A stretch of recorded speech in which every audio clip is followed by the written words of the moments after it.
Halo, selamat sore Sobat Milenial and Gen Z. Bertemu kembali bersama saya Gilang Pandutanaya di program POV Times, di mana kita akan membahas isu yang sedang ramai diperbincangkan di media sosial bersama pemimpin redaksi IDN Times, Mbak Uni Lubis. Selamat sore Mbak Uni.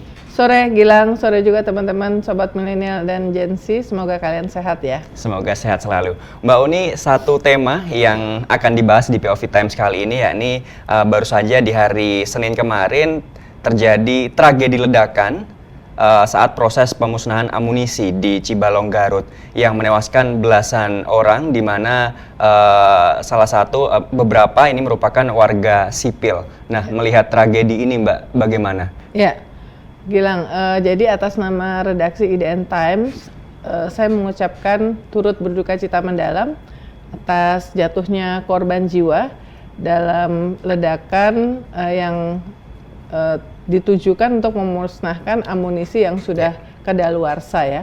Jadi ada 4 anggota TNI, kemudian ada 9 warga sipil. Jadi per hari ini ada 13 yang tewas. Nah, tentu ini tragedi yang sangat-sangat menyedihkan, memprihatinkan ya. Nah, sejauh ini dari informasi yang kita beritakan di IDN Times, memang belum ada kepastian ya. Jadi gini, ada video yang beredar yang termasuk kemudian ada beberapa orang naik sepeda motor seolah-olah mendekati lokasi ledakan. Lalu muncul narasi dan juga video warga itu mengetok-ngetok amunisinya ya. Sehingga kemudian, dan ini sama dengan narasi yang disampaikan oleh Kapuspen TNI Mayor Jenderal Christumey Sianturi, bahwa bukan tidak mungkin sebagaimana diberitakan juga oleh IDN Times, dia tidak menampik aktivitas pemusnahan amunisi diketahui oleh warga sipil di sekitarnya. Mereka kemudian mendatangi area itu dan memungut sisa amunisi yang bernilai ekonomis untuk dijual kembali. Ya, dia bilang gini, memang biasanya setelah peledakan amunisi masyarakat datang untuk mengambil sisa-sisa ledakan tadi. Apakah serpihan spray logamnya yang dikumpulkan, tembaga atau besi yang memang bekas dari mortir atau granat. Nanti kita akan mendalami lagi kenapa peristiwa itu bisa terjadi. Ini menjawab pertanyaan mengapa ada korban sipil. Ya. Tetapi juga ada jumpa pers dari Kadispenat, ya, Kepala Dinas Penerangan Angkatan Darat, Brigjen TNI Wahyu, ya, yang menceritakan kronologis. Jadi dia mengatakan pertama bahwa lokasi itu sudah biasa menjadi lokasi untuk pemusnahan amunisi yang kadaluarsa ya. Kalau menurut penjelasan kepala desanya kan itu lokasi yang sebetulnya selama ini steril, jauh lebih dekat ke pantai ya. Kemudian dari kayak kantor kecamatan atau kantor desa itu 8 kilo, jadi jauh lah. Dan karena ini selama ini sudah sering terjadi dan nggak ada korban, aman-aman aja. Nah, ini yang dijelaskan oleh Kadispenat bahwa pertama ada satu sumur yang disiapkan, dimasukkan ke situ amunisi yang diledakkan sesuai dengan SOP apa segala macam, aman. Sumur yang kedua juga seperti itu, sesuai dengan SOP, persiapan dari yang melakukan peledakan, kemudian amunisinya juga disusun, diledakkan, aman. Nah, sumur yang ketiga kalau menurut kalimat ya, biar precise ya, biar akurat, kita kutip kalimat dari ini yang disampaikan oleh Kadispenat ya. Dia bilang ketika sedang ditumpuk ya, disusun amunisi di sumur ketiga, yang disusun itu adalah detonator bekas dari yang sumur sebelumnya, kemudian meledak. Kemudian meledak, tewaslah 13. Tidak seketika semuanya di situ, ada yang langsung dibawa ke rumah sakit dulu, kemudian menurut dokter di rumah sakit juga ada yang sulit untuk dikenali karena badannya itu sudah tinggal serpihannya. Tapi intinya gini, kan berarti di sini masih ada perbedaan ya. Kalau versi yang pertama mengatakan kenapa warga sipil itu juga menjadi korban, karena ketika sesudah diledakkan, kemudian ada yang mendekat yang mengumpulkan sisa-sisa itu dan ternyata kemudian itu masih aktif. Tetapi versi kronologis dari Kadispen AD itu kalau saya nggak tahu kamu gimana, saya membacanya, kita di Ayjenta membacanya bahwa ya itu meledak langsung 13 itu meninggal karena di sumur ketiga. Ya, tentu untuk mengetahui yang mana yang pastinya itu harus ada investigasi yang mendalam. Karena apa? Ya karena ini pasti ada sesuatu yang salah. Sebelum-sebelumnya sudah dilakukan peledakan di tempat yang sama dan tidak ada. Ya kita sebenarnya ada data beberapa ledakan-ledakan amunisi tapi di berbagai tempat yang lain, tapi tidak di tempat ini. Yang di tempat ini baru sekarang ada tragedi yang sangat menyedihkan, memprihatinkan. Jadi pertama memang kita menunggu segera. Musuhnya ini tidak sulit, ya. Kita menunggu segera dan kita juga memberitakan bahwa DPR Komisi 1 sudah akan memanggil Panglima TNI ya untuk menjelaskan persisnya. Tentu sesudah pihak TNI menginvestigasi ya, karena korban satu pun itu nggak boleh harusnya terjadi ya, baik itu dari sipil maupun dari TNI. Sama ya, harga nyawanya tuh sama, tidak ada bedanya ya. Maka kita menyampaikan duka cita kepada semuanya. Nah ini harus segera diinvestigasi. Kemudian yang kedua adalah ya ada perbaikan SOP. Jadi sebenarnya di mana? Ini dari dua keterangan saja ya, dari versi bahwa ada masyarakat sipil yang sesudah ledakan mendekat untuk mengambil serpihan karena katanya mau dijual. Ini ada dimensi yang lain juga kalau ternyata ini benar terjadi. Dimensinya tetap aja seandainya ini terjadi pun tidak boleh masyarakat sipil itu disalahkan. Satu, kalau memang itu ada sebuah operasi kegiatan yang berpotensi bahaya, harusnya itu beneran steril. Ya. Jangan juga menganggap bahwa orangnya kurang, TNI apa segala macam. Wah, kalau mengamankan demo banyak banget. Ya, bisa itu dibikin steril. Artinya kan ini kegiatan yang sangat penting yang ternyata kalau tidak steril itu terbukti bisa jatuh korban sampai 13 tewas ya. Nah, ini mestinya kan benar-benar steril, betul-betul steril ya. Sehingga seandainya ada masyarakat yang ingin mengambil, seandainya ini ya, mengambil karena untuk dijual, harusnya itu nggak boleh terjadi, ya. Jadi harusnya itu tidak boleh terjadi ya. Ini kan prosesnya kayaknya masyarakatnya kalau memang benar. Jadi ini benar-benar ini di era di mana informasi bertebaran, termasuk di media sosial. Kita tidak tahu apakah itu video yang beredar itu adalah video yang benar, makanya investigasi itu penting. Apakah itu videonya video yang sekarang, apakah itu video yang sebelumnya atau di mana, ini kita masih menunggu kepastian ya. Kita berdasarkan dua keterangan saat ini Mbak ya? Iya, jadi berdasarkan keterangan dari video yang beredar di media sosial, kemudian ada keterangan dari Kapuspen TNI, keterangan dari Kadispenat Angkatan Darat, keterangan dari rumah sakit, keterangan dari desa, yang kalau ngelihat itu mestinya nggak akan terjadi, ya nggak akan bisa terjadi ada sampai korban, nggak akan terjadi sampai ada sipil yang bisa mendekat ke lokasi, sehingga kemudian 9 orang kemudian tewas ya, menjadi korban. Kita nggak tahu apakah ada yang luka-luka, tapi yang jelas yang tewas itu sipil 9. Ini menyedihkan karena apa?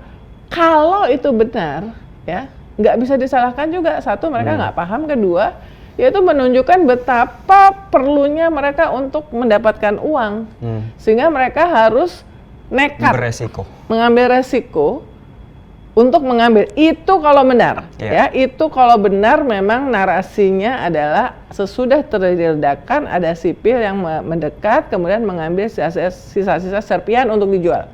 Tapi ini pun belum 100% bisa dipercaya. Karena tadi ada versi dari Kadispenat yang berbeda, ya.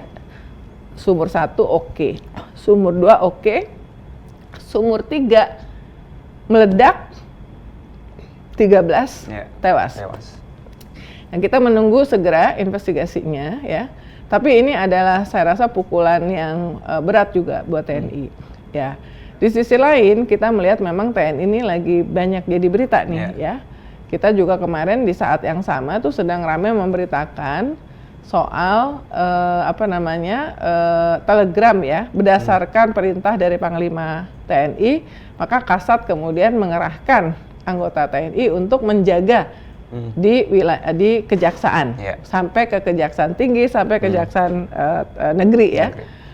Ini juga dipertanyakan, kenapa kok TNI masuk yang seperti itu? Ada alasan pembenar yang disampaikan oleh pihak TNI, yaitu bahwa ini untuk mengantisipasi adanya posisi Jaksa Agung militer, ya. Jaksa Agung militer, maka otomatis itu harus ada, dan itu bagian dari kerjasama yang sudah ditandatangani 2 atau 3 tahun yang lalu, termasuk di dalamnya mensupport apa segala macam. Nah, tapi ini jadi kesannya TNI ini banyak banget nih tugasnya, pada tugas utamanya ini adalah pertahanan. Tapi misalnya di Undang-Undang TNI kan ada 14 tuh, itu aja sebelumnya udah ribut ya. Dan catatan juga nih, kan janjinya sudah diprotes bahwa proses pembahasan rancangan Undang-Undang TNI itu dikebut ya, masuk prolegnas tanggal 18 Februari, kemudian diketok 20 atau 21 Maret, dan kemudian menurut undang-undang kalau dalam waktu 30 hari seandainya tidak diteken oleh Presiden pun itu otomatis berlaku. Nah, sekarang kan udah 50-an hari, berarti otomatis berlaku. Dan Mensesnek yang juga juru bicara Presiden ya, itu pernah mengatakan bahwa sudah ada di meja Presiden, tinggal diteken. Mestinya karena udah lewat 50 hari, itu mestinya udah otomatis berlaku ya. Dan kalau otomatis berlaku, mestinya di-upload dong.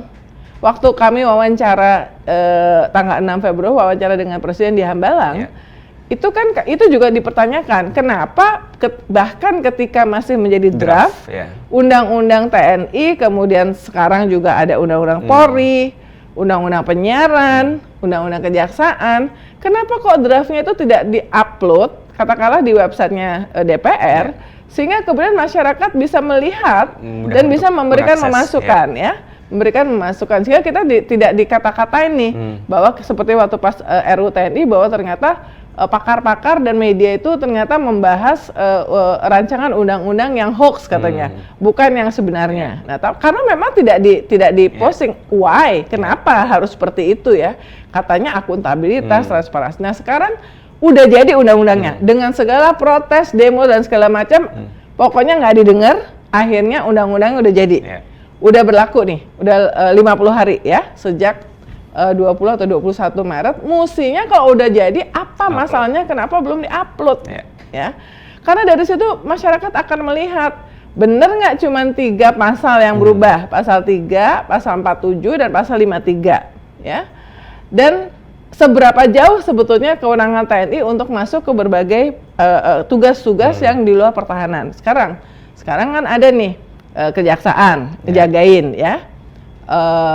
Alasannya saya mendengar, kita dapat informasi bahwa kan akhir tahun tuh ada cerita bahwa kejaksaan tuh tiba-tiba ada yang pasang drone, kemudian ada anggota Densus dari Polri muter-muter di kejaksaan karena berkaitan dengan kasus-kasus besar yang sedang ditangani oleh kejaksaan, sehingga kemudian kejaksaan merasa harus mendapatkan penjagaan dari TNI, ya. Ya penanya kenapa tidak Polri? Kalau memang ternyata Polri dianggap menjadi bagian yang membuat kejaksaan itu merasa tidak nyaman, ya ini super aneh. Polri dan TNI itu adalah bagian dari pemerintahan, ya. Dan semuanya itu kedua lembaga ini tuh komandannya itu adalah Presiden.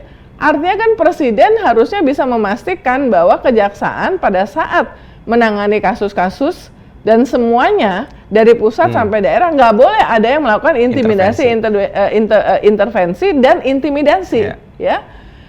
Tapi kan ini kesannya jadi butuh TNI karena nggak percaya sama yang lain, ya itu satu. Lalu ada lagi semuanya nih anak yang yang nakal, yang kurang oke, bakal dimasukin disuruh ke barak, ya. Apalagi Satgas Pangan, ya banyak. Tugasnya TNI ini ya, tugasnya banyak, merambah kemana-mana ya, membantu urusan MBG juga, makan bergizi gratis. Ini program yang sebetulnya bagus asal dijalankan dengan benar-benar tanpa ada korupsi, tanpa ada penyimpangan ya. Tapi kemudian ketika tugasnya, nah ini kan meledakkan amunisi kadaluarsa ini salah satu bagian dari tugas pokok. Tugas utama. Yang mestinya ini adalah hal yang basic. Ya. Hal yang sudah menjadi SOP basic, tapi ternyata ada tragedi. Padahal TNI sibuk untuk mengerjakan tugas-tugas yang lain, yang makin banyak. Yang terbaru adalah ngejagain Kejaksaan Agung. Nah ini yang menjadi pertanyaan besar di masyarakat dan juga kita pertanyakan di POV Times ya. Bagaimana begitu banyaknya beban tugas TNI ke berbagai tugas-tugas yang mestinya itu dilakukan oleh sipil dan segala macam, itu jangan sampai kemudian itu membuat bagaimana tugas-tugas yang utamanya, tugas yang pokoknya itu justru terganggu. Apalagi ini sampai memakan nyawa manusia. Nah, kita berharap jangan sampai ini terjadi lagi. Ya, itu. Mbak Uni, terima kasih banyak untuk tema kita di POV Times edisi kali ini. Jangan lupa untuk subscribe, komen di IDN Times, Sobat Milenial and Gen Z. Kita bertemu lagi di POV Times episode selanjutnya. Saya Gilang Mandutanaya beserta tim yang bertugas dan pemimpin redaksi IDN Times, Mbak Uni Lubis, pamit undur diri. Terima kasih dan sampai jumpa. Terima kasih Mbak Uni. Ya, sama-sama.